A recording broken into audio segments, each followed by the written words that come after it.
사도 바울이 자기 회심한 이야기를 지금 이 재판을 받으면서 변명하는 그런 이야기죠. 내가 어떻게 이런 사람이 되었고 내가 어떤 복음을 전하는 것을 이렇게 자세하게 그렇게 좀 설명해 주는 그런 부분입니다. 14절에 보면은 이제 바울이 자기를 회고하면서 특히 자기 회심을 회고하면서 예수님께서 무슨 말씀하셨는가 좀 긴 것이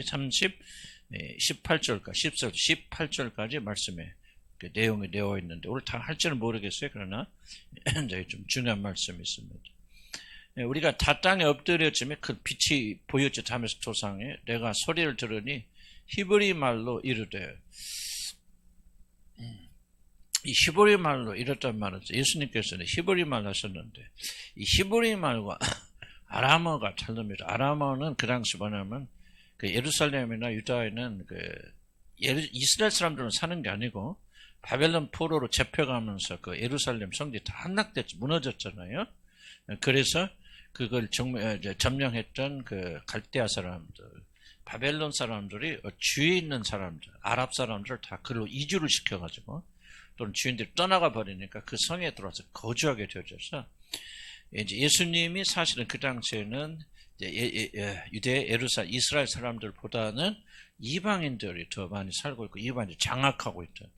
그래서 그 당시에 그 이방인들이 쓰였던 그 예루살렘이 통용되었던 언어가 뭐냐? 아람어라고 하는 거, 아람어. 아람어 비슷하잖아요? 그런데 히브리 말이라고 하는 것은 뭐냐면, 그중에서 이스라엘 사람들, 바벨론에서 포로에서 귀환한 사람들, 그 사람들은 신앙을 유지하고 있었고, 그리고 자기 나라 말을 버리지 않고, 그걸 말하고 있어요. 히브리 말로 했는데, 우리 예수님께서 바울을 볼 때 그 아람어가 아니고 히브리 말로 이르렀다고 하는 것은 조금 무슨 뜻인지 저는 잘 모르겠지만은 상당히 좀 의미가 있을 수도 있겠다. 그런 생각이죠. 일반 어떤 그 모여있는 이주민이신 게 아니라 하나님 택한 백성들이 많이 사용하는 그런 히브리 말로 우리 예수님께서 아람어를 모르실 리가 없잖아요. 성경에 예수님께서도 아람어를 쓰셨으니까.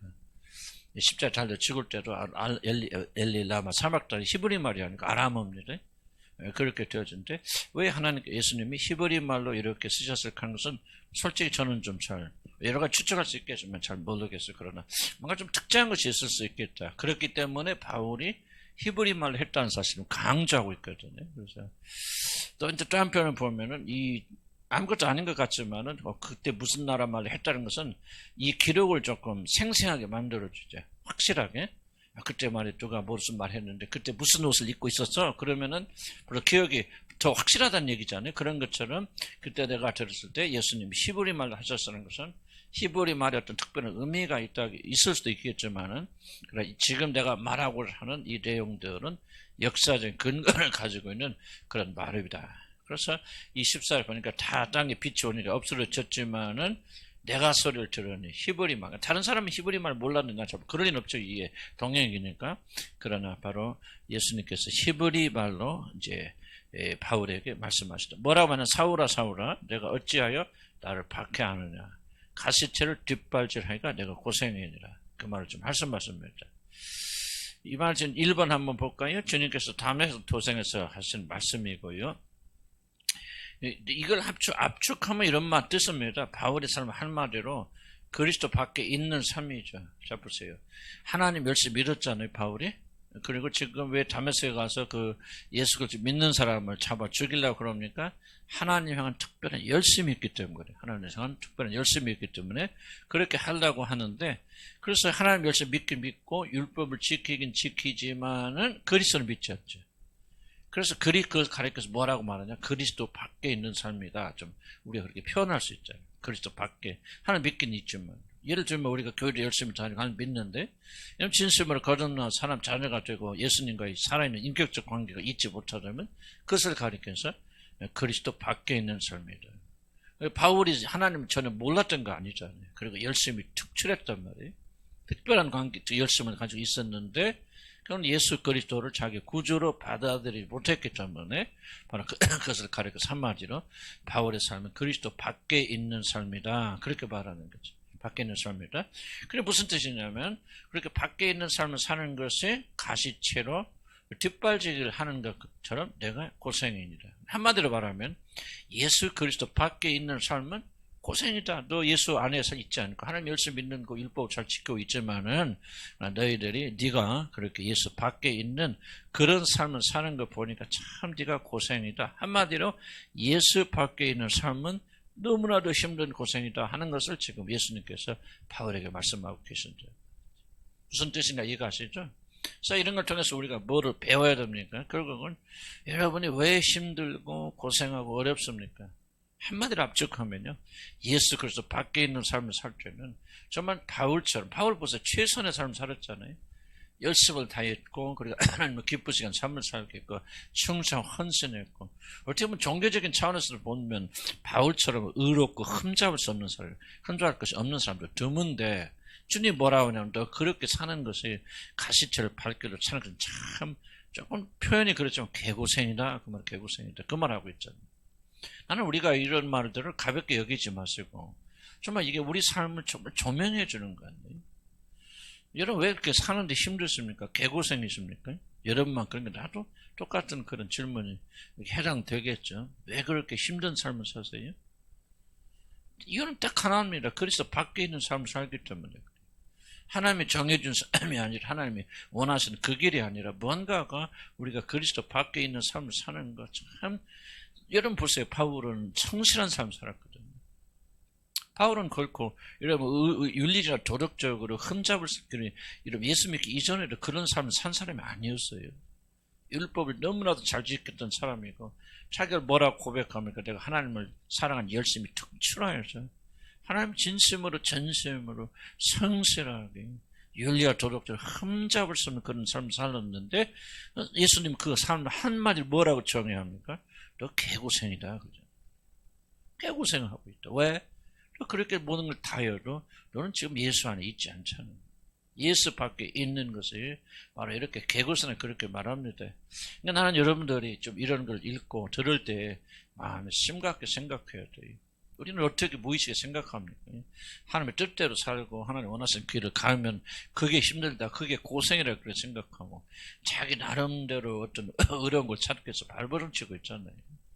저도 살면서 성경에 갈 때나 뭐 할 때나 많이 생각하고 생각할 때 정말 저도 많이 고생하는 이번 성경여행도 좀 고생하지 말아야 될 것을 여러분 고생도 많이 한 부분도 있고 그럴 때 결론적인 것이 그겁니다. 내가 정말 하나님의 뜻에 있고 주님의 뜻 안에 있었는가 그렇지 아니하는가를 내가 많이 생각하는 그런 계기가 됐단 말이에요. 그러니까 하나님 뜻 안에 예수 그리스도 안에 있어 모든 것이 스무스하게 가고 그런 은혜가 되지만은 어려움 고난이 없다 그런 뜻은 아니고 그렇지만은 그리스도 밖에 있다면 우리 삶 전체가 개고생이에요. 그래서 나는 여러분이 이 말씀을 심각하게 계시 말씀 받아들여서 여러분 축복된 삶을 사는 것은 비관 다른 것 없습니다. 예수 그리스도 안에 있고 그분의 말씀에 순종하는 삶을 살아야 되고 그분이 정하신 길로 가게 될 때 우리가 그렇게 되지 그렇지 않고 여러분 나름대로 열심을 내볼 수 있고 이렇게 하면 잘 되고 저렇게 하면 하나님 어렵다고 얘기해 주시겠다고 그렇게 삼으면 뭐예요? 계속해서 뒷발질질을 하는 개고생이에요. 개고생. 나는 사도 바울에게 이런 말씀 적용되는 게 아니고 우리 모든 사람에게 적용되는 그런 말씀이다. 그런 겁니다. 여러분 잘 기억하시기 바랍니다. 여러분 힘든 삶을 사시는 것은 물질이 적어서 그런 게 아닙니다. 여러분 과거가 어렵고 뭐가 한계 안 좋고 뭐 결혼 잘못하고 좀 그런 전부 세상 사람들이 하는 변명이죠. 우리가 고생하는 것은 뭐 하나님을 위한 그리스도를 위한 고난이 아니라면 우리가 고생하는 대부분의 원인들은 어디가 있느냐? 바로 우리가 그리스도 밖에 있기 때문에 그래요. 아니 바울처럼 그리스도 밖에 있으면서 거룩한 사람, 온전한 삶 살았던 사람 누가 있습니까? 아주 충성됨 하나님께 그의 충성됨을 여기시고 충성됨 자로 여기시고 그런 사도를 부르시지 않습니까? 그러니까 우리가 얼마나 열심히 노력하는 그게 아니에요. 그리스도 예수 밖에 있고 그분의 명령과 계명 밖에 있으면 우리 고통 당한다는 거죠. 말라기서 2장 5절 그 이런 말씀 있잖아요. 너희와 세운 나의 언약은 생명과 평강의 언약이라고. 하나님이 그리스도 안에서 우리에게 주신 언약은 평강한 겁니다. 그러니까 뭐 물질이 많고 적고 그런 것이 중요한 것이 아니라 정말 그리스도를 쫓아가게 되면 평강의 삶을 우리가 살게 되고 안식의 삶을 살게 되고 평화와 기쁨이 있습니다. 그러지 못하는 것은 다른 원인이 아니라는 거죠. 이사야서 48장 18절 보면 슬프다 내가 나의 명령을 듣지 아니하였도다. 만일 들었다면 내 평강이 강과 같을 것이요. 명확히 설명하잖아요. 너 내 명령 듣지 않아? 내 말대로 하지 않아? 내가 원하는 길로 가지 않아? 그러니까 뭐예요? 평강과 평화가 없다. 만약에 내가 원하는 그 길을 걸어갔더라면 예수를 믿는 그리고 예수 그리스도 하나가 되는 그런 삶을 살았더라면 내 평강이 강과 같았겠고 내 의의가 바다 물결 같았을 것이다. 우리가 인간이 고통나는 모든 원인이 어디에 있느냐? 바로 하나님의 명령과 계명에 순종치 아니하고 나가게 되는 그런 겁니다. 그럼 우리들의 삶에 평강이 없다면 우리들이 하나님의 이끄시는 삶이 역행해 산다. 자, 사도 바울이 뭐였지? 사울이 했을 때 발길질 하잖아요. 발길질한 거 뭐야? 채찍에 지금 뭐를 가시채라는 것은 지난번에 잠깐 설명했지만 가시채 가시 끝에다가 뾰족뾰족하게 가시처럼 만들어서 때리면 살이 벗겨서 아프단 말이에요. 근데 왜 그 매를 때리죠? 말이 잘 가고 있는데 말을 그 가시채로 때린 사람 주인이 어디 가 있습니까? 지금 막 자기가 오른쪽으로 가고 말한테 가라고 하는데 말이 왼쪽으로 가면 뭐 합니까? 그쪽 가시채로 터지죠. 빨리 가라는데 늦게 가고 늦게 가라는데 빨리 가고 뭔가 주인의 뜻과 어긋나는 행동을 하게 될 때 가시채로 때리잖아요. 이것을 저항해서 보니까 뒷발기라는 말이 얼마나 발길 줄 많이 합니까? 그래서 그냥 뒤에 있는 주인을 막 발로 차버리려고 하는데 생각해서 주인이 등에 있거나 옆에 있지 누가 머릿속에 뒤에 있을 주인이 어디가 있습니까? 그러니까 아파서 그렇게 발로 차지만은 아무런 소용없는 그런 열매 없는 그런 삶을 산다. 얼마나 불쌍합니까? 그러니까 하나님 뜻에 역행하는 삶이에요. 사도 바울이 뭐예요? 지금까지 너 그런 삶을 살았다 그 말입니다. 하나님 뜻에 어긋나서 너 예수님을 잘 믿어서 그분을 구주로 믿고 그분을 메시아로 믿어서 그분께 순종하고 사는 것이 하나님의 뜻인데 너는 나를 열심히 사랑한다 하고 충성한다 하면서 우리 예수를 핍박하는 그런 삶을 사니 그것이 마치 내 뜻에 역행해서 반대되어서 발길질만 해자는 그런 참 그런 발길질 하나가 얼마나 고생이냐. 이게 저주받은 삶 산다. 구원은 하면 은혜로 여러분 받지만요. 어떤 삶을 살 것인가는 다 우리 선택입니다. 예수 믿고 뭐 구원 받아서 하나님께 무슨 뭐 좋은 길을 뭐 비단길을 깔아주시고 막 거꾸로 가도 다 옳게 해주시고 그러지 않아요. 구원은 여러분이 난 모르겠어요. 그것도 구원인지 어떻게 말해야 되는데 구원은 하나님 은혜로 여러분이 받게 되지만은 그러나 여러분이 선택에 의해서 여러분이 평강의 삶을 사느냐 그렇지 않으면 계속해서 뒷발질하는 개고생하며 사느냐 하는 것은 여러분이 선택에 따라요. 저도 먼저 나이 들어서 조금 깨닫는 게 그렇구나. 참 인생 행복은 다른 게 아니라 순종하며 사는 거구나. 하나님의 뜻이 무엇인가 우리 주님의 뜻이 무엇인가 발견해서 그 뜻대로 사는 거죠. 이게 행복의 지름길은 이제 늦게나마 좀 깨닫고 좀 그러는데 그도 좀 잘 안 돼. 원체 내가 나도 발길질하며 살았겠죠. 이게 구원에 대한 문제뿐만 아니라 우리 삶 전체가 나는 그렇다고 생각이 들어집니다. 평강의 삶을 살기를 원하시면 여러분들 다른 거 없어요. 바울처럼 뒷발길질 하지 마시고 예수 그리스도와 인격적 관계 속에서 그분이 원하신 대로 살아가게 된다면 물질이 많다고 행복한 거 평화로운 거 아니거든요. 가난하다고 해서 평강을 맛보지 못하는 건 절대 아닙니다. 참된 평강과 평화는 그분을 순종하고 그분을 쫓아가는 바로 그 길에 있어요. 믿으면 아멘 하시기 바랍니다. 지혜로운 자들은 여호와를 경외한다고 하잖아요. 범사에 하나님이 인정한다. 그래서 그분의 길이 옳다기요 그분에 따라 살아가는 거예요. 그렇지 않고 여러분 계속 뒷발질 하면요. 나는 여러분들 가운데 그런 분들이 있는 것 같아요. 보면 참 안타까운. 내가 그런 사람 중 하나일 수도 있겠죠. 그런데 여러분 나는 비난하는 게 아니고 여러분 정말 생명의 길을 내가 여러분들에게 드리고 싶어서 말씀드리는 거예요. 뒷발질해요. 여러분 가보세요. 역류하고 역행하고 가면서 성공할 아무도 없어요. 마지막 때 가보면 아무것도 남는 게 없어요. 있는 것도 빼앗기잖아요. 성경이 그러잖아요. 있는 자는 더해질 것이고 없는 자는 있다고 생각하는 것을 빼앗길 것이고 그래서 우리가 매번 선택해야 되는데 이 사도 바울처럼 그런 과거의 삶이 아니라 개입해 주셨지만 우리도 주님께서 성령께서 우리에게 개입해 주셨어요. 정말 우리가 이런 마음 결단 우리가 막 영적으로 흥분하고 뭐 그런 것도 뭐 나쁘다 할 수는 없겠지만 그러나 우리 삶 속에서 복음의 열매 맺혀 되자 평강 갖게 기쁘고 즐겁게 살아야 되죠. 근데 그것이 물질과 상관이 없어요. 여러분 어떤 상태에서 결혼을 하고 있는 게 중요하잖아요. 좀 미안한 말씀 들리지만 사람이 남편이 좋고 아내가 좋아서 행복한 사람 아무도 없어요. 모든 인간 다 문제가 있고 결함이 있고 결혼하면 다 문제 속으로 들어가는 거 고난 속으로 들어갑니다. 그렇지만 어떤 자세 어떤 선택으로 사느냐가 평강을 결정하느냐 그렇지 못하느냐 결정납니다. 무슨 뜻인가 이해가십니까? 그래서 우리가 이런 교훈을 잘 받아야 돼요. 이것을 그림처럼 여러분 머릿속에 채우시기 바랍니다. 그래서 우리가 정말로 순종해야 되고 그분의 뜻대로 가야 돼요. 어리석게 생각할 때 내가 뭐 그렇게 하면 내가 있는 것까지 다 빼앗겠지. 그건 우리 인간적인 생각 사단이 속임습니다. 상계의 진리대로 가세요. 뒷발길질 하지 마시고 그런 어렵고 힘든 삶 살지 마시고 그리고 주님께 순종하면서 사시는 여러분 되기를 간절히 기원합니다. 아멘. 그럼 왜 이렇게 가시채를 쓰냐? 왜 이렇게 뒷발질 하느냐? 자기 자신이 원하는 것이 가장 좋은 것은 교만해서 그럽니다. 자, 내가 생각한 것이 옳아. 내가 생각하는 길이 옳아. 이게 전부 교만 때문에 이런 일이 생겨요.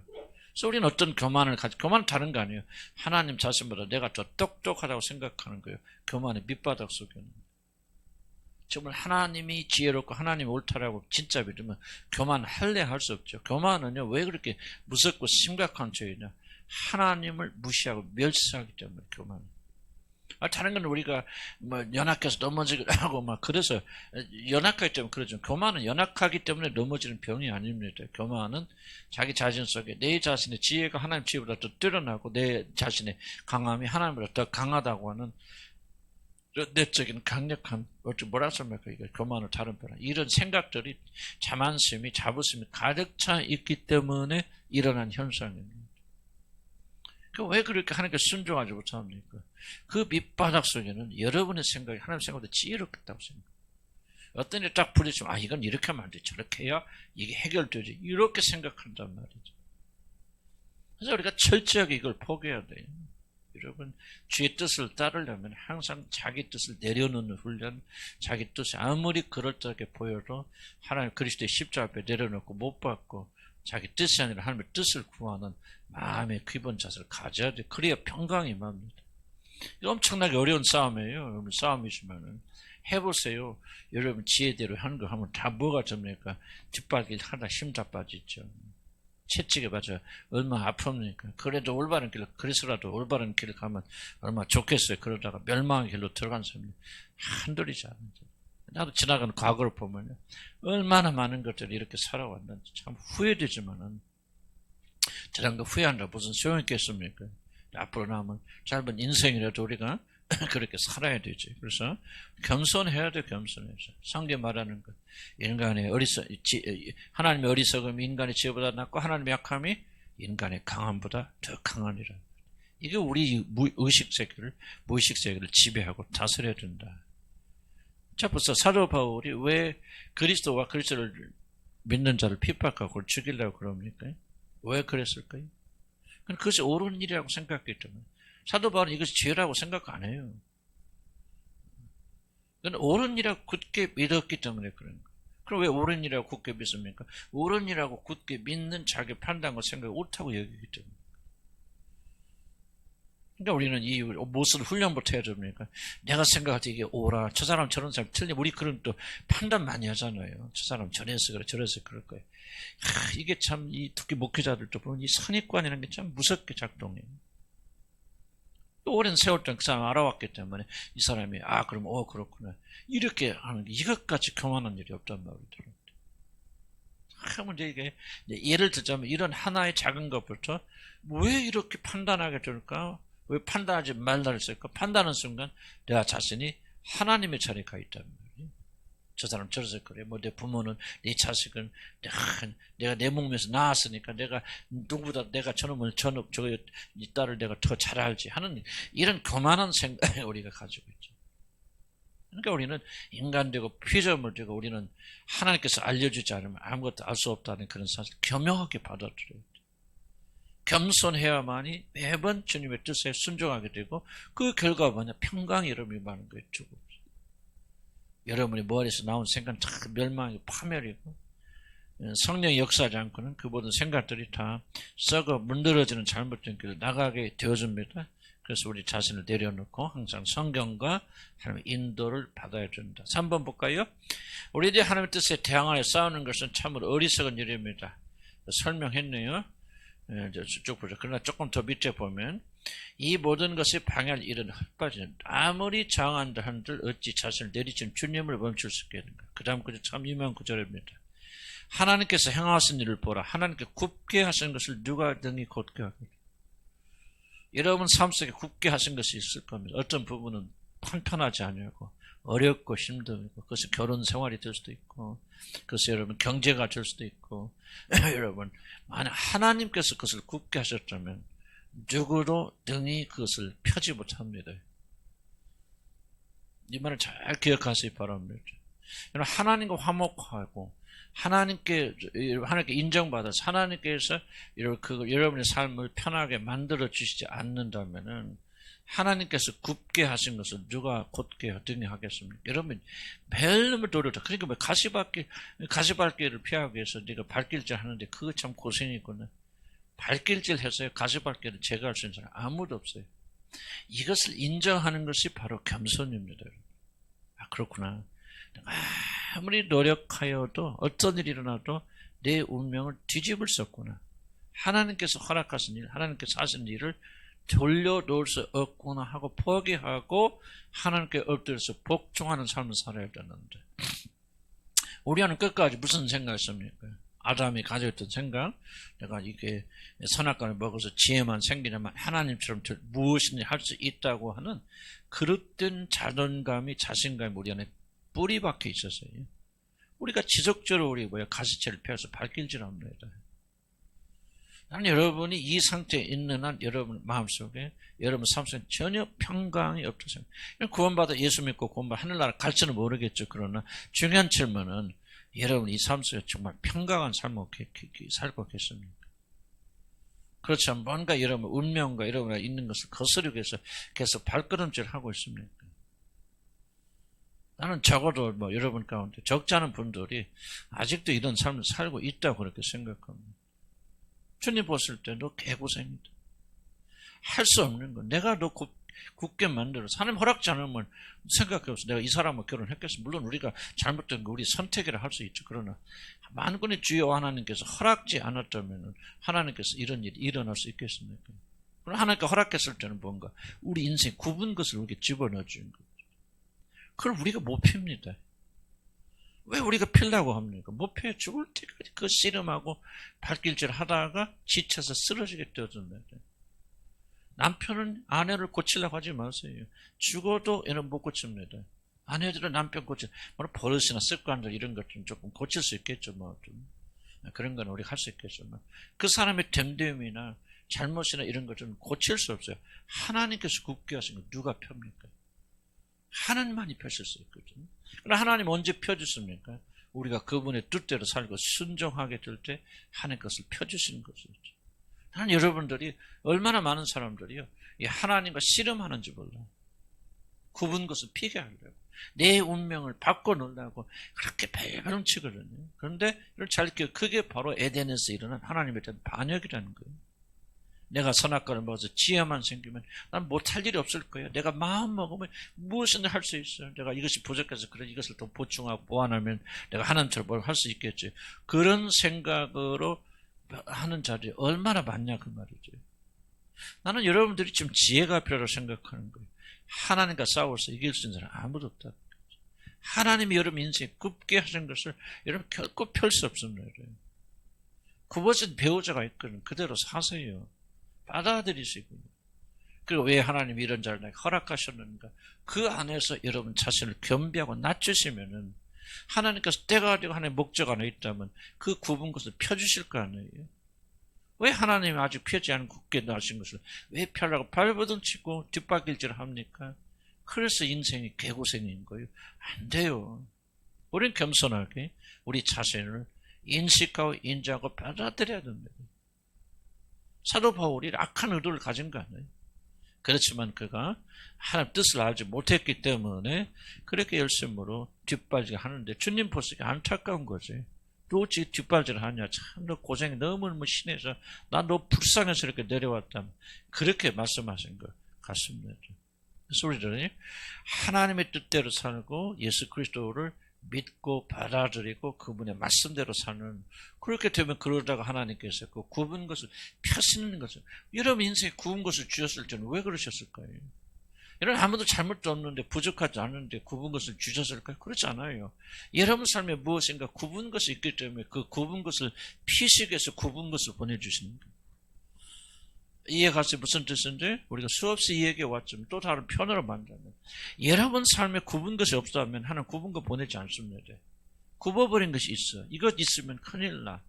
하나님 나라 들어가 어렵고 하나님 원하시는 사람이 될 수 없어. 그래서 하나님은 여러분 삶에 굽은 것을 보내주시는 거예요. 그럼 언제 이 굽은 것이 펴집니까? 펴질 수도 있고 안 펴질 수도 있고 그건 하나님 주권이죠. 그럼 하나님 펴주신다면 바로 내 굽은 것이 펴질 때 하나님께서 상대의 굽은 것을 펴시는 거예요. 그러니까 상대의 굽은 것을 보면 안 돼요. 그걸 바로 펴려고 해서는 안 되고 뒷발길질을 해서는 안 된다 그 말이에요. 얼마나 많은 이게 당나귀 같은 소가 됐건 얼마나 이게 어리석어서 말이 됐건 계속해서 뒷발길 해주면 그 뒷발길질에 맞을 하나님 아니죠. 여러분만 고생이라 그 말이에요. 그래서 우리가 여기 주시는 인생의 교훈을 잘 우리가 기억하면서 그렇게 나가야 된다. 어리석은 뒷발길 하지 말라. 15절 보면 15절 한번 볼까요? 15절이면 내가 대답하되 주님 누구시니까? 내가는 바울이죠. 대답하되 주님 누구시니까? 주께서 이르실 때 나는 내가 박해하는 예수니라. 자 봅시다. 나는 내가 박해한 예수라. 주시는 지금 자신이 영광의 보좌에 앉아 계심에도 불구하고, 그렇지 지금 하나님 보좌 앞에 앉아 있음에도 불구하고 자기 자신을 박해받는 교회 동일시한다는 거예요. 자, 자기 소개가 굉장히 중요하죠. 당신 누구십니까? 나는 누구입니다. 그랬을 때 달리 소개한다면 그 사람이 가장 중요하게 여긴 것을 설명하죠. 나는 누구의 아내, 누구의 남편입니다 라고 그렇게 소개한다면 그 사람은 자기 아내를 가장 소중하게 여기고 있구나. 나는 어느 교회 목사입니다. 그러면 참 그 사람은 자기 교회를 굉장히 소중하게 여기고 있구나. 그런 것을 우리가 암시할, 자기가 자기를 어떻게 소개하느냐가 굉장히 중요하죠. 그럼 사도 바울이 나타났어요. 빛으로 나타나셔서 사도 바울이 묻습니다.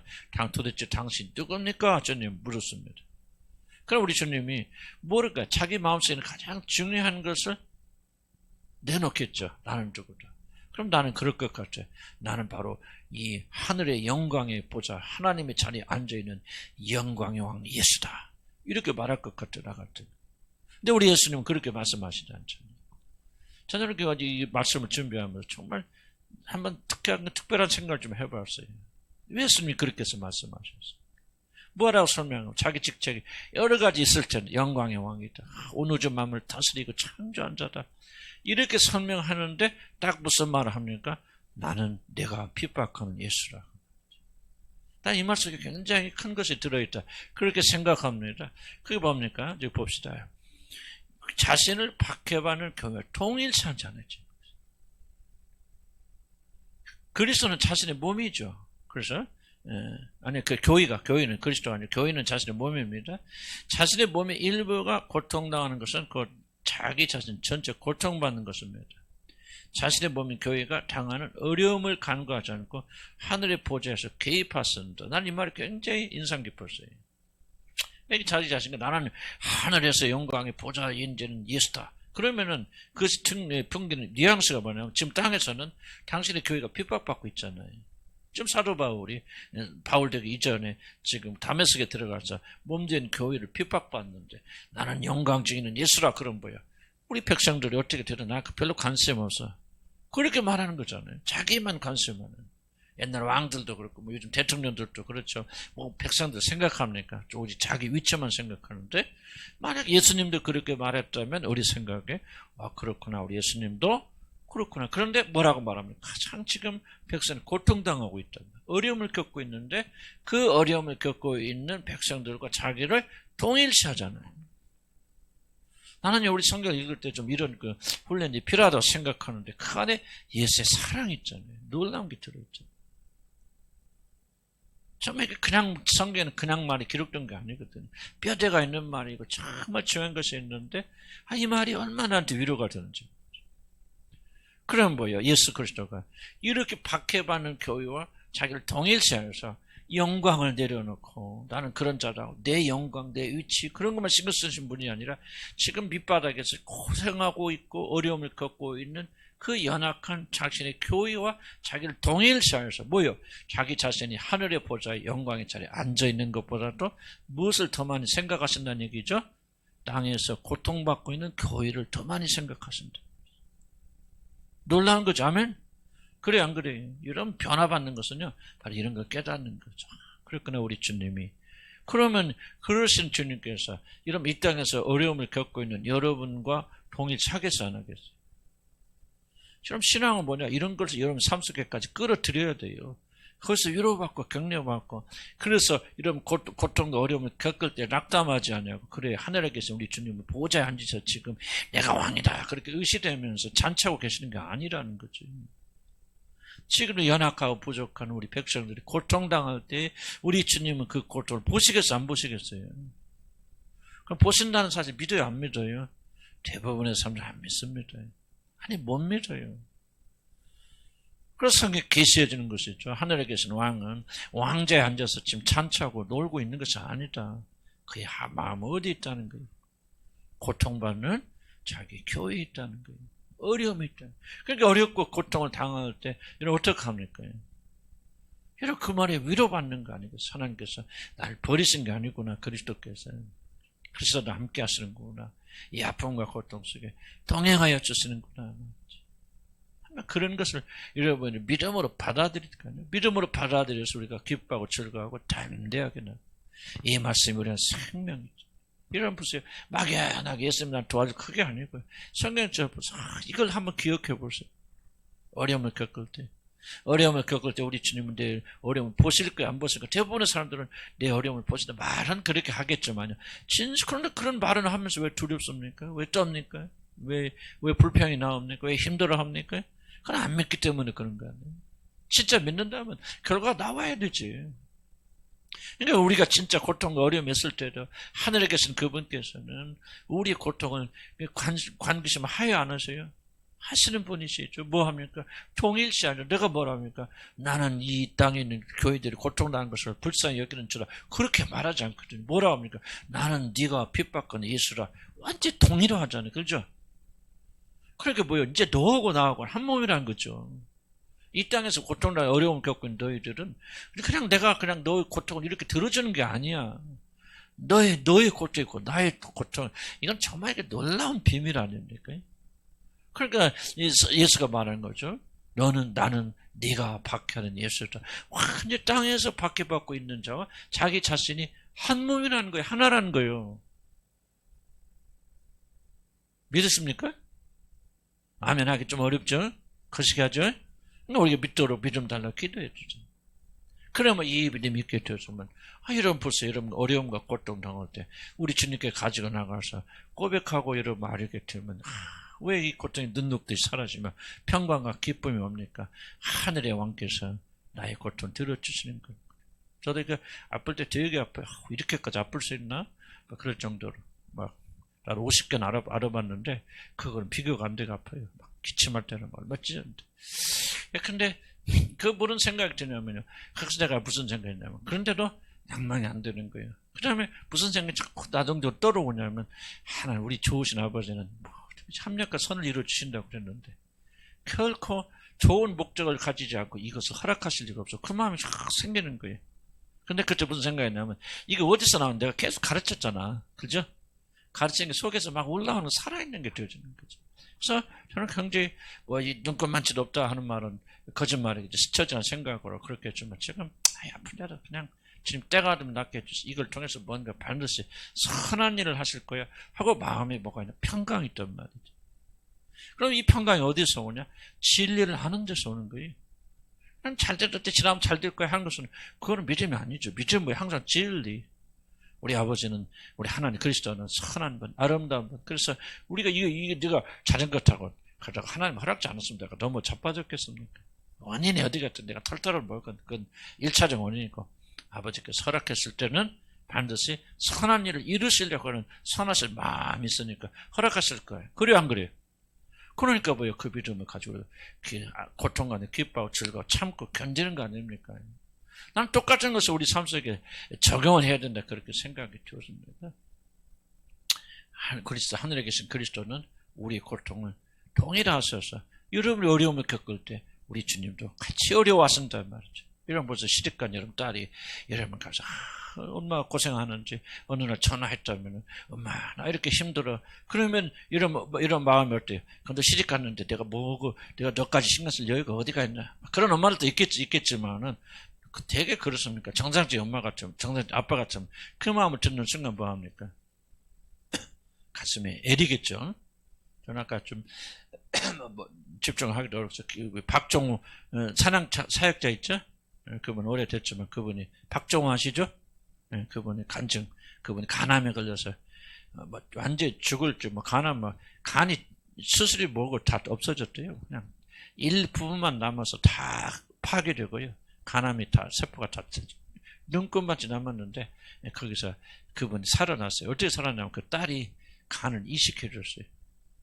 그래서 살아났는데 그때 살고 나서 이제 미국에 산대요. 그 딸이. 그래서 그 미국에 딸을 보내는데 그 얘기를 참 못해요. 아빠 나는 너무너무 두려웠다고. 왜냐하면 이게 이제 27살이었대. 그때 딸이 간을 떼어준 게. 그런데 그 병원에서 죽을 수도 있다. 이거는 생간을 굉장히 많이 잘라난 거기 때문에 잘못되는 경우에는 죽기도 한다고.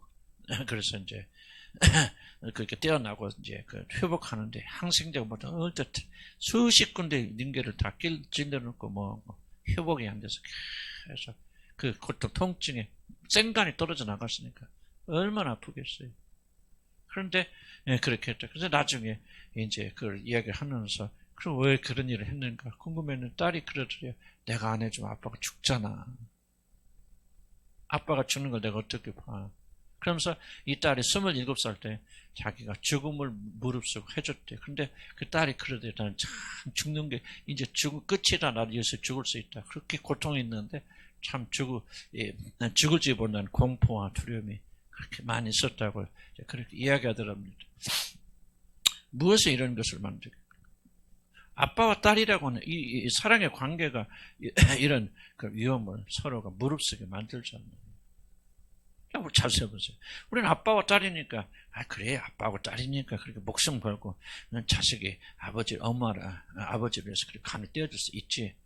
그런 생각은 우리 자연스럽게 하는데, 왜 우리는 하나님의 피로 맺어진 그리스도께서 우리의 고난과 고통을 들어주신다는 사실, 그렇게 못 믿느냐, 그 말이죠. 무슨 말인가, 이런 이해 가시죠?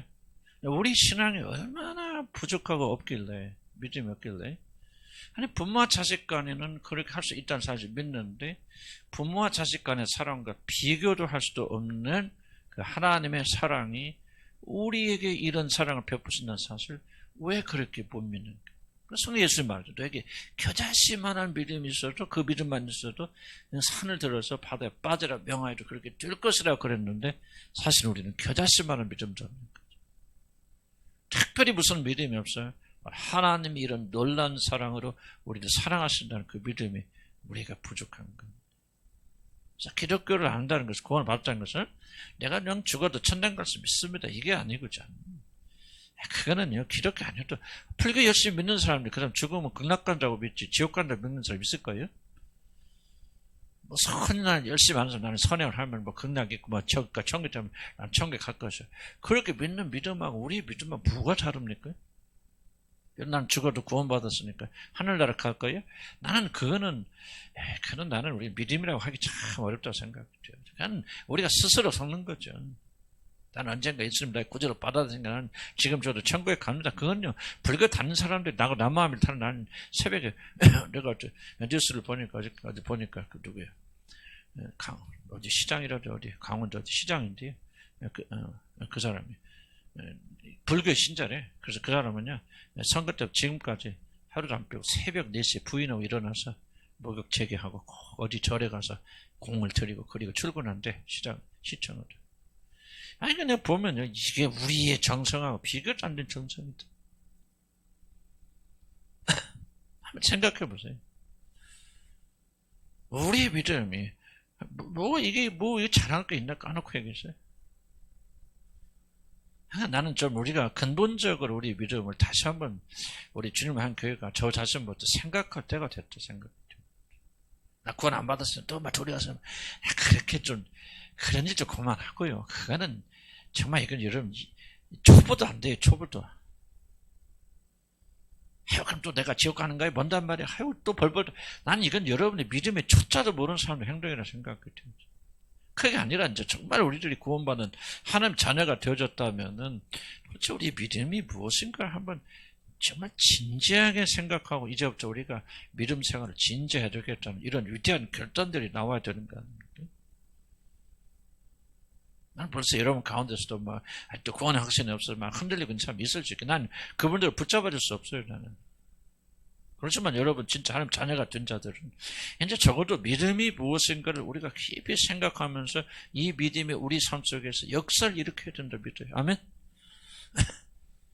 헛된 믿음이 아니고 그냥 무슨 지식적인 믿음이 아니라 정말 우리 삶을 변화시키고 변질시키는 그런 믿음이 된다는데 나는 우리 교회가 아직 멀었다 생각해. 너무너무 부끄럽다 생각해. 그런 면에서. 언제까지나 구원을 받았냐 안 받았냐 그런 생각합니까? 그러다가 나는 그렇게 아니고 이제 정말 본질적으로 믿음이 무엇을 의미하는 것을 우리가 조금 기억해야 된다. 적어도 예수 그리스도가 이렇게 이 말씀하시는 것을 참으로 받아들이면서 적어도 여러분들이 우리들이 어떤 어려움과 환난이 있을 때 떨지 아니하고 담대하고 이겨내고 승리하고 기뻐하고 그렇구나. 세상의 모든 걸 잃어도 그러니까 우리 주님은 하늘의 보좌에서 뭉클하잖아요. 자기를 소개할 때 나는 네가 핍박하는 예수라. 그럼 우리의 고난과 고통을 주님이 동일하신단 말이지. 아멘? 그냥 반드시 들어주실 뿐만 아니라 그분께서 우리의 고통, 내가 고통받을 때 그분들 같이 고통받지 않고서는 어찌 주님이 그런 말씀 하시겠냐 그 말이죠. 저도 우리들의 신앙이 이제 그런 수준으로 좀 올라가서 좀 진지해지고 정말 이런 그 믿음을 가지고 승리하는 나는 그런 여러분이 되길 주님을 간절히 축복합니다. 그렇게 돼야 돼요. 그게 바로 되는 사람만이 참된 믿음을 가진 사람들이요. 여러분에게 참된 믿음을 가지고 있는지 없는지를 무엇으로 압니까? 바로 이런 말씀이 여러분 마음속에 와서 자리 잡히고 여러분이 그렇게 되기를 소원하고 부족하지만 여러분 그렇게 되기를 간절히 구하고 그래서 여러분 그리스도에서 점점 자라나면서 어려움과 고난이 있을 때 옛날에는 왜 내가 무슨 죄를 져서 그러는 뭔가 왜 내가 이런 삶을 타고났는지 왜 이렇게 저주받고 있는지 그렇게 하나님 원망하고 불평하고 있다. 나는 여러분 그리스도인이라 전혀 생각 안 해요. 나는 여러분 교회 다니다가 지옥 갈 사람들이죠. 하나님의 사람들이라 생각지 않아요. 하나님의 사람들은 뭐예요? 이제 어떤 믿음이 자랍니까? 어떤 고난과 어려움 속에서 뭐 하나 생각하면 예수 그리스도가 자기 자신과 나를 우리 고난받는 우리들을 버리지 아니하시고 하나로 생각하신다.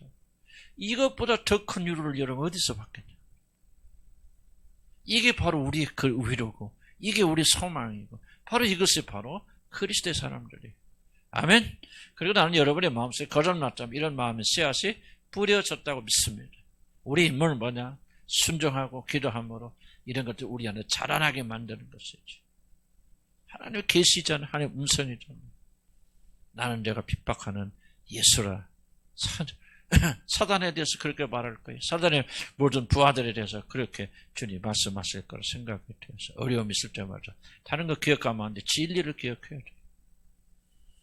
그분께서는 고난받는 나와 통일하셨어요.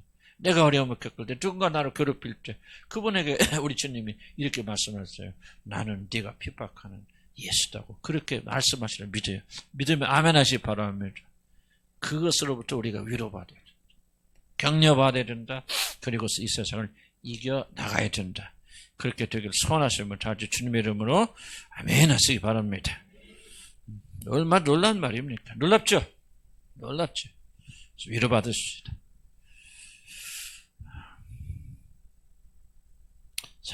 3페이지 3번 볼까요? 그리스도는 자신을 핍박하는 바울을 택하여 사실 종으로 삼으십니다. 넘어갑시다. 4번 봅시다. 하나님은 바울은 그의 종과 증인으로 삼으시겠어 그 부르십니다. 특히 우리들 주목해 볼 것은 내가 나를 본 일이라는 내용입니다. 그 앞으로 전파하고 다닐 것은 다른 것이 아니라 십자가에서 죽으신 그리스도가 다시 살아나셨다는 거예요. 그러니까 우리는 증인으로 부르셨기 때문에 우리가 전도를 하는 것은 바로 예수 그리스도를 만난 이 만남을 우리가 전파해야 돼요. 만남의 결과 뭐죠? 만남의 결과는 바울이 예수를 만났다는 결과가 뭡니까? 극적인 변화죠.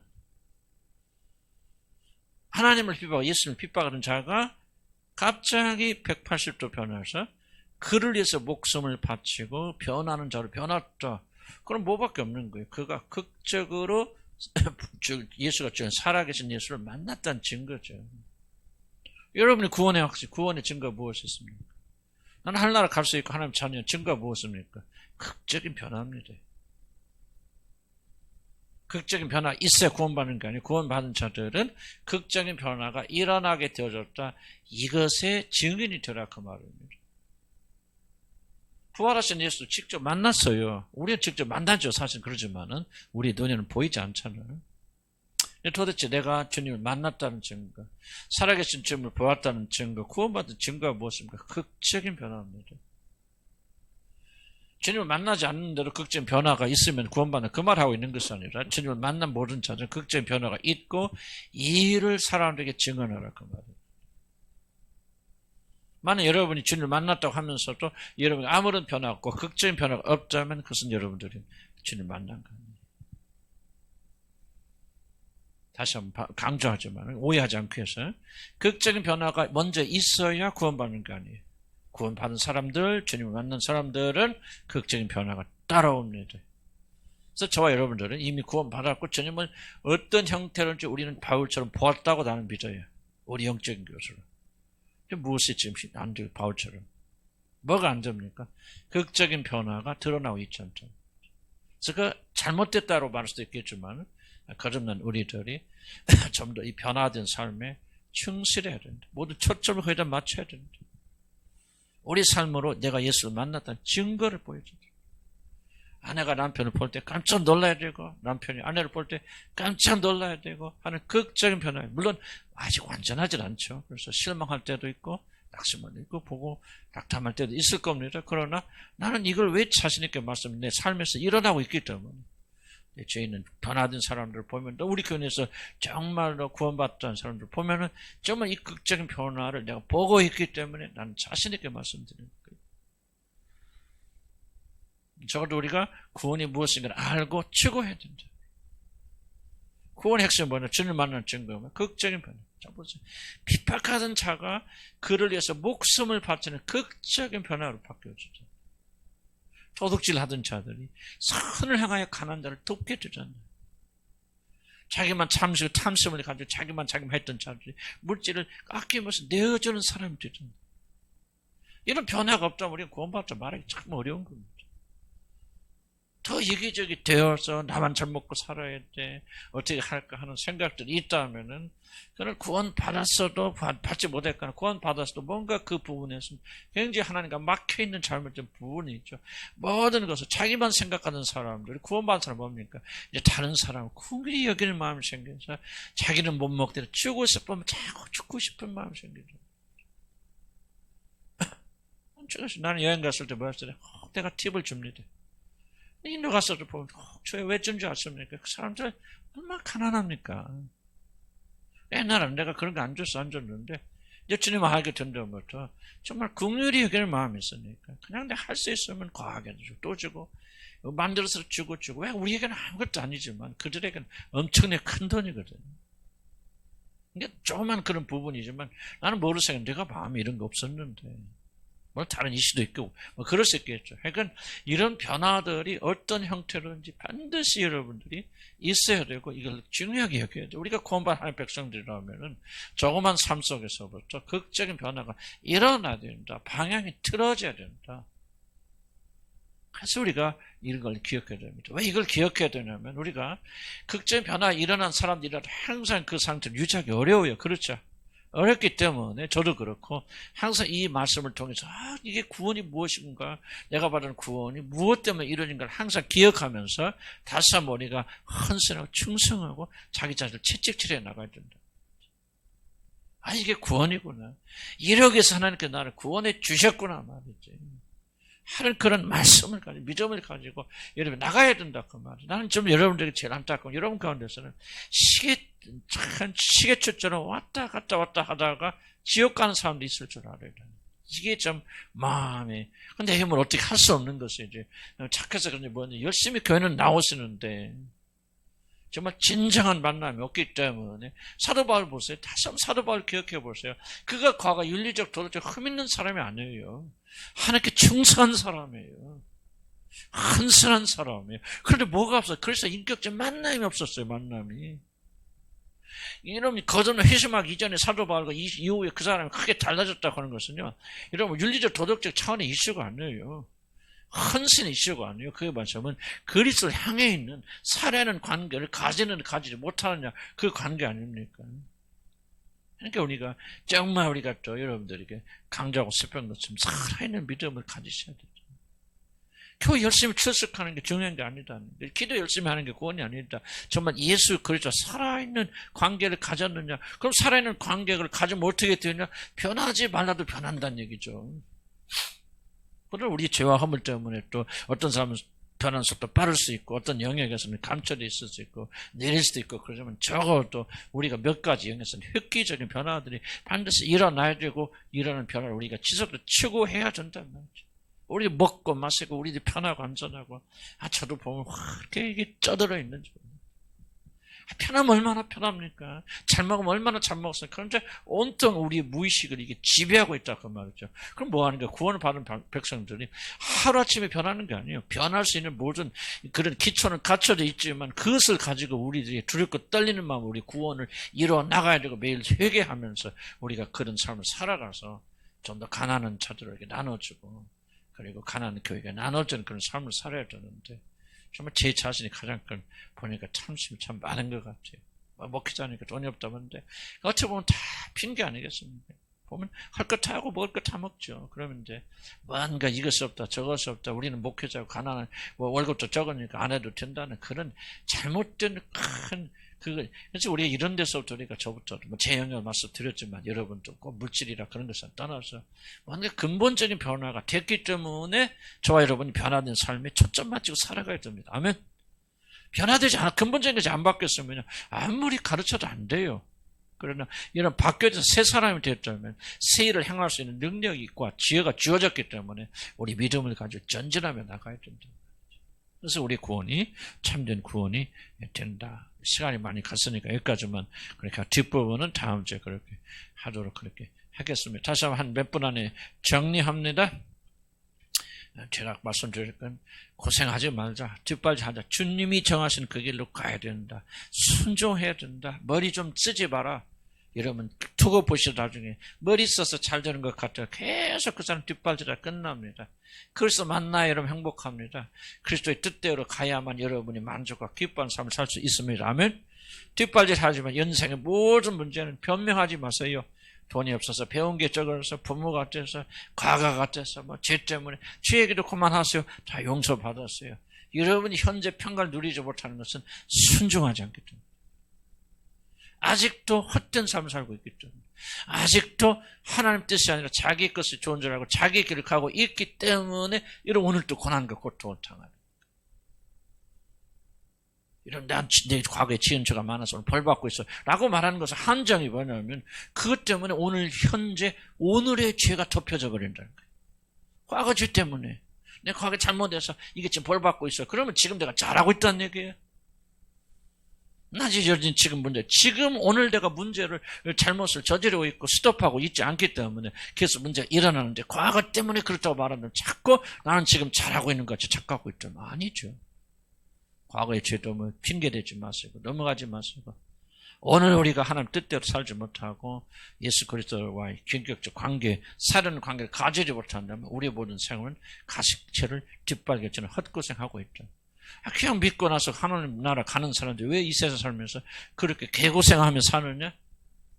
여러분 생각하는 것처럼 자원이나 모든 것이 부족해서 그런 것이 아니다. 오늘 우리가 주님의 뜻대로 가지 않고 있기 때문이라는 것을 여러분 기억하시기 바랍니다. 두 번째, 비슷한 맥락이지만 무슨 말씀 드렸습니까? 하나님께서 굳게 하신 것을 펼 수 없다. 여러분 인생에 무엇인가 굽어진 것이 있거든. 여러분의 이 힘으로 피 흘려 하지 마시기 바랍니다. 안 됩니다. 하나님께 나오시고 하나님께 매달리시고 하나님께 원하시는 길을 가셔서 혹시라도 그분께서 펴주시면 되는 거죠. 건강이 됐건 재물이 됐건 관계가 됐건 여러분 자녀 문제가 됐건 뭔가 굽어진 것들이 있을 거 아닙니까? 하나님 굽게 하신 것을 누가 펴입니까? 여러분 노력해서 펴지는 게 아니에요. 쓸데없이 시간 낭비하지 마시고 하나님과 관계에서 풀려지면 하나님께서 자비로움 가운데 풀어주실 수도 있고 안 풀어줄 수도 있고 그런 2차적인 거죠. 그러나 우리가 풀 수 없다는 사실 꼭 기억하시고 우리 연약함을 겸손하게 인식하고 인지하고 받아들이셔야 돼요. 그래야 우리가 평강을 누릴 수 있다. 그런 것입니다. 세 번째로 강조했던 부분은 주님께서는 우리의 고난과 고통과 어려움을 결코 간과하시는 그런 분이 아니다. 이 하나 찾고 가시기 바랍니다. 생생히 듣고 가시기 바랍니다. 나는 내가 핍박한 예수를. 우리가 고난과 고통 당할 때 그분은 하늘에 보셔서 내 뒤를 어떻게 고생한다 나는 왕이야. 그러신 분이 아니다. 그 높은 보좌에서도 보니까 고통하는 우리들과 동일사셔서 내가 너와 똑같이 고통당하고 고통받는다. 너의 고통과 어려움과 고난을 내가 절대 관과 무시한 자가 아니다. 하늘의 영광에 취해는 그분이 아니다. 하늘의 영광 중에 계시지만 그는 우리의 고통을 기억하고 계신다. 아멘. 어렵고 힘든 분들이 다른 데서 위로받을 수 있는 거 아니에요. 바로 여기서 위로받게 되었습니다. 그리고 그리스도인들은 여기서 위로받아야 그리스도인들이죠. 세상의 것을 위로받는다. 우리는 그리스도인들 아니잖아요. 세상의 무엇을 다 주어진다. 이 말씀 한마디. 그렇구나. 하늘의 왕께서 영광의 왕께서 오늘도 하늘에 보좌에 앉아 계시면서 영광을 누리시는 게 아니다. 영광도 누리시겠지만 영광만을 누리시는 것은 아니다. 오늘도 고난받는 고통받는 한숨 쉬고 있는 나와 자기 자신을 동일하십니다. 끝까지 나를 버리지 아니하시고 책임지시고 인도해 주시고 지켜나갈 것이다. 아멘. 어떤 어려움이 있든 어떤 고통이 있든 저도 그래서 참 이거 뭐 내가 고집인지 모르지만 하나 그런 느낌 주시니까 나는 아프는 거야. 아프면서 때가 좀 지니 건져주시는데 난 이렇게 믿고 있고 하나님께서 이 아픔을 통해서 뭔가 내 영혼에 유익함을 주실 것이다. 아멘. 그래서 내가 또 뭐 더 아프고 뭐 병원에 갈 수도 있고 뭐 입원할 수도 있고 그런데 어쨌든 나는 그거는 나중 일이고 지금 생각은 뭐 이렇게 오늘 내게 주신 위로의 말씀이다. 아, 그렇구나. 하나님이 그리스도께서 나의 아픔과 비록 내 실수 때문에 그렇게 전도할지 알지라도 주님이 나의 고난에 동참하고 계시구나. 돌보고 계시구나. 여기서 위로받고 힘을 내는 거야. 아멘. 그렇게 될 주의 이름을 간절히 축복합니다. 기도합시다. 항상 말씀을 기억하시기 바랍니다. 다른 거 기록하지 마시고 말씀 붙잡고 기도하세요. 말씀은 살아있고 말씀 역사하시고 말씀이 우리를 치유하여 주십니다. 거꾸로 기도합시다. 여러분 고난 중에 있고 고통 중에 있습니까? 어려움이 있습니까? 하나님이 내 고통과 내 고난을 돌아보지 아니하신다. 그렇게 생각하시는 분들 있겠습니까? 이 시간 주님 앞에 다시 한번 이 진리 믿게 해주세요. 이 진리 우리가 발을 내리게 도와주시오. 이 진리 끝끝을 도와주십시오. 이 말씀이 내 안에 배기게 해주십시오. 나는 내가 핍박하는 예수를. 하나님은 영광의 보좌에서 영광을 누리시는 분이 아니라 우리의 고난과 고통에 동참하신 분이십니다. 사실 저는 이것을 믿는 믿음이 없습니다. 하나님 내게 믿음 주셔서 이 사실을 굳게 믿고 흔들지 어떤 어려움이 다가오도 이 말씀 하나 기억하면 위로받고 힘을 내고 용기를 내서 이 모든 어려움을 이겨나가는 자가 되게 하여 주셔서 하늘에 앉으신 우리 영광의 주는 나의 고난과 고통을 무시하고 멸시하는 분이 아니라 동참하시고 동거하시고 함께 하시는 분이시구나. 그런 믿음을 믿는 제가 저도 도와주세요. 주여 한번 부르고 기도합니다. 주여 아버지 하나님 우리에게 믿음을 주시려 아버지 간절히 바라고 원합니다. 아버지 간절한 믿을 때 오직 진리를 믿고 성의 말씀을 믿는 믿음을 주시기 바랍니다. 아버지 우리 생각이나 우리 것들이 아니라 기록된 이 말씀 하나님 이 놀라신 말씀 이 놀란 계시 말씀 우리 마음속에 깊이 알려주시도록 하나님 도와주시기 바랍니다. 하나님 내 마음을 부드럽게 하여 주시고 아버지 내 마음을 열어주셔서 오늘 이 거룩하신 말씀이 내 마음의 생명에 기록되는 역사들 하나님 인도하여 주시라 아버지 간절히 바라고 원합니다. 아버지 주님은 바울을 향해서 사울아 나는 내가 핍박하는 예수라고 말씀하셨다. 아버지 그의 말씀이 나에게 무엇을 의미하는지 정말 내가 생명으로 받아들이고 하나님 말씀하신 대로 내가 내 법을 너의 마음에 기록하겠다 그랬사오니 하나님의 말씀을 나의 마음에 기록하여 주시라. 아버지 간절히 바라고 원합니다. 아버지 하나님, 나는 어려움을 당할 때마다 내가 버림받아 받고 하나님께 나를 돌보시지 않는 것 같아서 아버지 원망하고 불평하고 두려워하고 아버지 그럴 때가 많이 있었을지라도 고백합니다. 하나님, 이 믿음 없는 부족한 믿음 없는 자를 주님 용서해 주시고 내게 믿음을 다하여 주실 때 오늘 기록되는 하나님의 거룩한 진리의 말씀을 믿을 수 있도록 힘을 다하여 주시라. 아버지 간절히 바라고 원합니다. 하나님, 이것이 나의 새로운 계시가 되어졌습니다. 그렇습니다. 하나님은 나의 개인의 고난과 어려움에 감차하시고 아버지 버리시는 하나님이 아니시다. 내가 너를 핍박하는 예수라 말씀하셨을 때 나는 이 영광의 자리에 있지 아니하고 땅에서 고난받고 고통받고 있는 나의 교회를 내가 함께한다. 아버지 그들과 나의 동행한다. 그들이 핍박받는 것을 내가 핍박받는 것이다. 아버지 하나님, 이 놀란 기세 말씀이 나에까지 참된 믿음이 되도록 하나님 우리까지 오늘 믿음을 허락하여 주시라. 아버지 간절히 바라고 원합니다. 하나님, 내가 믿고 듣고 잊어버린 자 되지 않게 하여 주옵소서. 이 거룩하시고 위대하신 말씀이 내 마음에 기록이 되어져서 아버지 영원히 나를 붙잡고 나가는 능력의 말씀이 되도록 하나님 인도하여 주셔서 어려움을 겪을 때마다 사람의 위로를 찾지 않게 해주시고 아버지 문제 해결을 위해서 사람이나 아버지 물질을 의지하지 않게 인도하여 주시고 오직 하나님의 기록된 말씀으로 들어와서 그 말씀 안에서 위로와 격려받는 죄들 되도록 하나님 인도하여 주시라. 아버지 간절히 바라고 원합니다. 하나님, 그렇습니다. 당신의 위로가 담긴 이 말씀 한마디면 충분합니다. 이 말씀이 살아서 움직여서 내게 강력한 힘이 되어져서 오늘 고난을 당할 때마다 어려움을 당할 때마다 아버지 다른 것이 아니라 하나님 말씀을 붙잡고 위로받고 격려받고 그 말씀 안에서 치유받는 놀라운 역사들을 하나님 인도하여 주시려. 아버지 간절히 바라고 원합니다. 아버지, 나를 사랑하시는 주님, 내 아픔과 고통을 동참하신 주님께서 아버지 내게 이런 어려움을 허락하신 주님의 선하신 뜻이 있는 줄 압니다. 아버지 하나님이 이 선하신 뜻을 바라보면서 우리 견뎌내는 자들에게 인도해 주시옵소서. 저는 아픔이 멈추도록 기도하지 않겠습니다. 다만 주님 기도하는 것은 이 아픔과 어려움을 통해서 아버지 나의 체질이 믿음의 체질이 바뀔 수 있도록 하나님 인도하여 주시고 오늘 우리에게 주신 이 생명의 말씀이 나의 생명의 말씀으로 자리 잡혀서 아버지 흔들지 않는 그런 믿음을 설 수 있도록 하나님 붙들어 주시라. 아버지 간절히 바라고 원합니다. 저에게 진지한 마음을 주시기 바랍니다. 힘을 주시기 바랍니다. 아버지 이 믿음 가운데 승리하는 그런 믿음을 가진 귀한 하나님의 거룩한 백성들이 되도록 하나님 인도하여 주시라. 아버지 간절히 바라고 원합니다. 아버지 삶에 많은 어려움이 있나이다. 아버지 고통이 있고 고난이 있나이다. 아버지 하나님 내 힘으로 해결할 수 있는 많은 문제들이 있고 아버지 병이 있고 가난이 있고 아버지 걱정과 근심이 끊어지지 않고 자녀의 문제가 있습니다. 아버지 그러나 우리 하나님이 우리 주님께서 이래 보는 문제를 너의 죄 때문에 탓으로 들리지 않고 너 죄를 줬으니 그대로 당하라 그렇게 아버지 하시는 그분이 아니죠. 우리가 그 우리의 잘못과 죄로 인해서 어려움을 당한다 할지라도 아버지 하나님께서 아버지 그 모든 어려운 것을 들어주시는 하나님이신 줄 믿고 우리 하나님께 다시 한번 감사드리는 아버지 죄를 될 수 있도록 하나님 인도하시고 축복하여 주시라. 아버지 간절히 바라고 원합니다. 믿음의 담대히 있어서 승리하는 죄를 되도록 하나님 인도하시고 이끌으시고 믿음을 덧입혀 주셔서 아버지를 깊이 찬송하며 아버지 그런 자를 되도록 하나님 인도하시고 축복하여 주시라. 아버지 간절히 바라고 원합니다. 예수의 이름으로 기도합니다. 여러분, 인생에 굽어진 것이 있습니까? 정말 내 인생이 이런 가시처럼 베개 있어서 정말 나는 정말 이것 때문에 고통이야. 그런 것들이 다 한두 개는 있을 줄 압니다.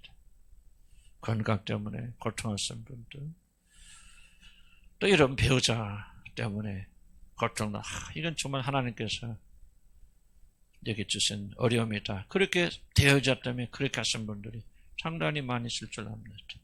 자녀가 그럴 수도 있고, 경제가 그럴 수도 있고, 무엇이든지 여러분이 하나님께서 주신 것이 있을 줄 압니다. 꼭 이것을 믿으시기 바랍니다. 하나님께서 허락하신 것입니다.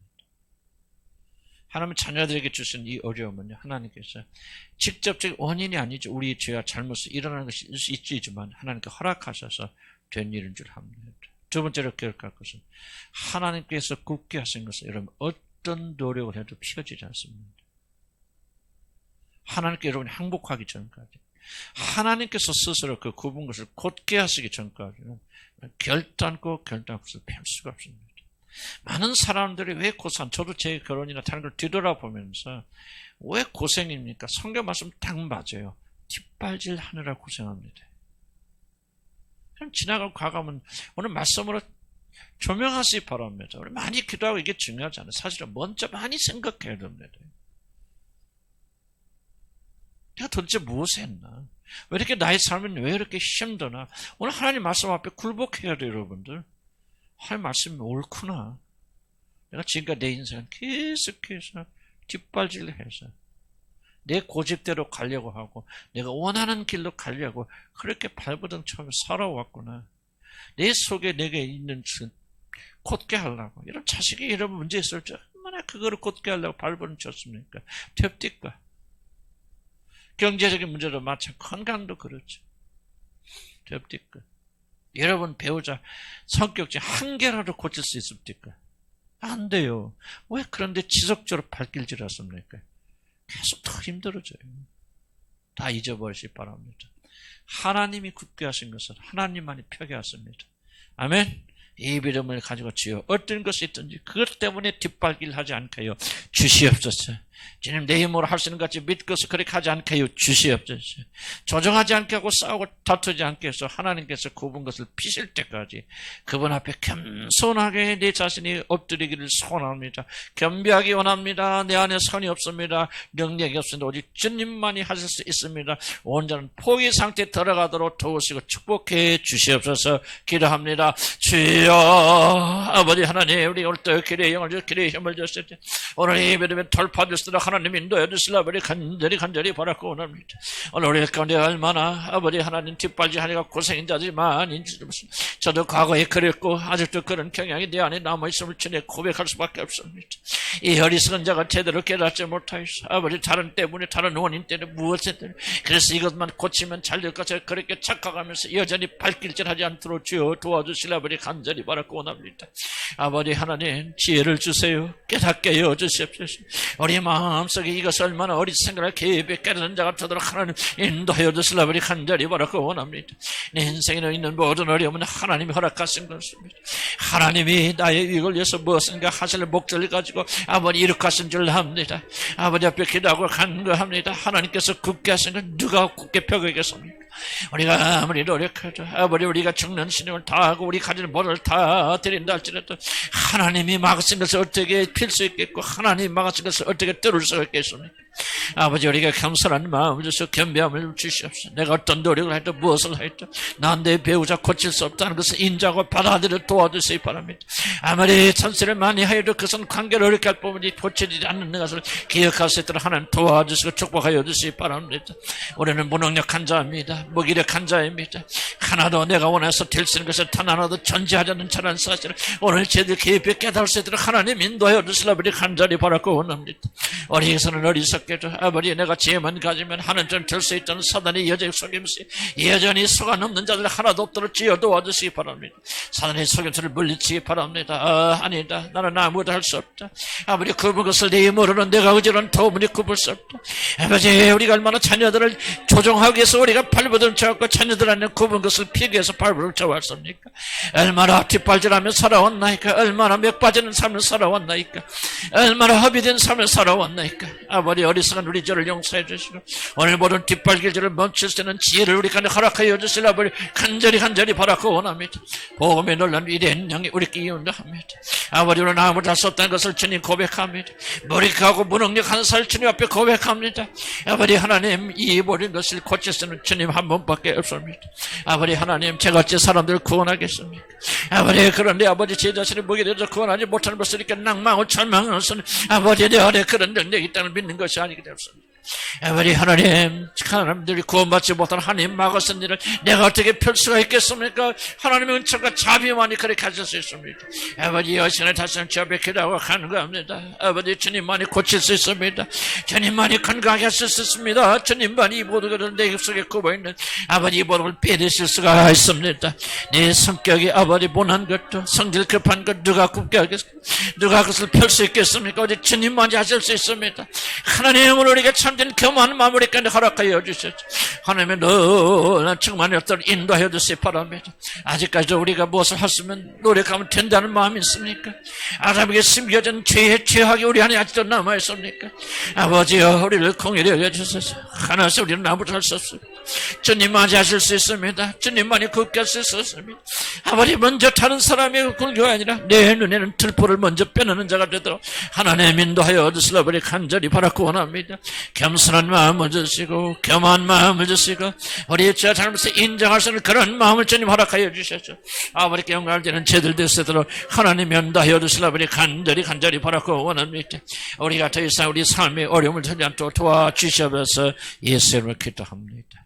우리가 뒷발길 자는 모든 이유는 사실 하나님을 믿지 않고 그리스도가 우리 안에서 주인으로 자리 잡고 있지 않기 때문에 그렇게 생각이 되어집니다. 이제 우리가 이렇게 기도합시다. 하나님 모든 영역에서 그리스도가 나의 모든 것이 되게 하여 주시옵소서. 주님의 법대로 사는 것이 행복한 길이라는 것을 마음속 깊이 깨닫게 하시고 주의 열법과 도를 기쁨으로 순종하는 자 되게 해주시옵소서. 기쁨이 어디서 나오냐면요, 주님 말씀이 참 오라 그 말씀대로 하면 나는 행복할 수 있고 모르면 이걸 깊이 깨달을 때 기쁨이 옵니다. 왜냐하면 겉으로 보기에는 주의 뜻대로 하면 내가 손해보는 것 같거든요. 이렇게 하면 안 될 것 같거든요. 그런데 어떻게 그렇게 순종하지만 기쁨이 없죠. 그러나 생각이 바뀌어야 돼. 기쁨이 오려면은. 그래야 이것이 진짜 생명의 길이야. 주님의 방법대로 가면 여기에 만족이 있고 기쁨이 있고 모든 해결이 있고 정말 우리가 그것을 깊이 생각하고 울어 고백할 때 바로 그때 이런 기쁨이 오는 겁니다. 그래서 이 시간 저녁에 기도 간구할 때 주님 우리 모든 것을 주님께 드리고 정말 이 생각을 바꿔주세요. 그리고 온전히 주님께 드려지는 그런 자를 되게 인도해주고 생각이 온전히 바뀌어졌어요. 하나님의 길이 생명의 길이다. 그 길이 축복이다. 그 길이 만족이다. 그 길을 통해서 모든 걸 주어진다는 이 믿음을 가지고 살아가는 죄들 되도록 하나님 인도하시고 축복하여 주시옵소서. 우리 다 같이 주 한번으로 기도합니다. 주여 아버지 하나님 인도하시고 축복하여 주시라 우리 간절히 바라고 원합니다. 아버지 우리에게 믿음을 주시고 힘을 주시고 능력을 주시고 베풀어 주시옵소서. 아버지 깊이 찬송에 나가는 그런 자를 되도록 하나님이 인도하여 주시라 우리 간절히 바라고 원합니다. 하나님이 우리를 붙들어 주시옵소서. 하나님 우리에게 믿음을 주시고 하나님 우리가 생명을 베풀어 주셔서 아버지 깊이 찬송에 나가는 아버지 그런 역사들을 하나님 인도하여 주시라 우리 간절히 바라고 원합니다. 아버지 우리가 정말 생각이 바뀌기를 원합니다. 우리 와서 깊이 있는 사단의 아버지 하나님 뜻대로 살자고 아버지를 멀리 떠나가면 행복할까요? 만족할까요? 그래서 아버지 탕자처럼 아버지 집을 멀리 떠나는 어리석은 되지 않게 해주시기 바랍니다. 이 사단의 속임수 내가 이 선악과 먹어놓고 지혜만 생기면 하나님처럼 되어서 하나님 필요 없는 그런 만족과 행복한 사람이 될 것이야. 하나님이 없애 사는 것이 최고의 만족한 삶이라고 우리를 속이고 있는 아버지 사단의 모든 성향수도 우리가 또 인도해 주시기 바랍니다. 우리가 얼마나 버릇처럼 아버지 하나님 우리들 얼마나 그렇게 되는지 모릅니다. 얼마나 무의식 속에서 우리가 얼마나 쉽게 하나님을 내 생각에서 제거하는지 모릅니다. 하나님이 생겨서 회개케 인도해 주시기 바랍니다. 아버지 진심으로 해결해서 뉘우치고 회개하고 돌아와서 무슨 일 하는지 극히 작은 것이라도 주님을 인정하는 자가 되도록 하나님 인도하여 주시라 우리 간절히 바라고 원합니다. 입으로만 지어 하는 자 되지 않게 하시고 매 순간 매 극히 작은 일할때 여호와를 범사에 인정하는 자가 되도록 도와주시라 우리 간절히 바라고 원합니다. 아버지 주님이 돕지 않으면 우리가 운전하며 집에 들어갈 때 무사히 도착할 수 없습니다. 아버지 자전거를 타는 거 하나도 주님이 돕지 않으면 지켜주지 않으면 살 수 없습니다. 아버지 그런데 이 어리석은 자는 아버지 내심으로 내가 조심하고 내가 주의하면 아버지 이 모든 상을 막을 수 있던 이 폐역한 생각을 주님께서 제거해 주시기 바랍니다. 하나님 우리 백성들의 마음속에 여호와의 법도를 즐거하며 범사 여호와를 인정하는 것이 참된 지혜로운 일이구나 행복한 길이라는 사실을 깊이 깨닫는 죄를 되도록 하나님 인도하시고 믿음에 돌파하는 죄를 되도록 하나님 인도하여 주시려 우리 간절히 바라고 원합니다. 강하고 담대한 믿음을 베풀어 주시려 우리 간절히 바라고 원합니다. 매사의 모든 면이 여호와를 인정하며 저 하나님이 인정한 지혜를 가지고 도와주시기 바랍니다.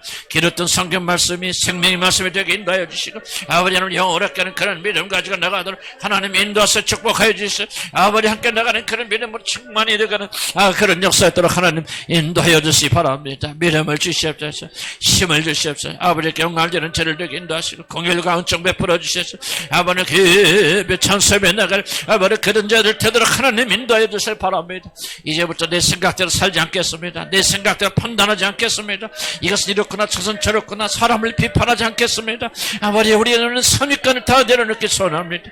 아버지, 우리 죄를 용서해 주시고, 죄에 물들은 우리 생각을 가지고 판단하는 모든 것들을 주님 내게 주시고, 믿고 나가는 죄를 되도록 하나님 인도해 주시고, 믿음 가운데 살게 되는 아버지 죄를 되도록 주님 축복해 주시옵소서. 예수 이름으로 기도합니다. 하나님, 오늘 들은 말씀이 정말 우리 마음에 은혜가 되고 보배로운 말씀이 되어져서 우리 마음 깊은 곳에 반드시 새겨지는 놀란 축복이 있도록 인도하여 주시옵소서. 예수 이름으로 기도합니다. 아멘. 수고 많으셨습니다.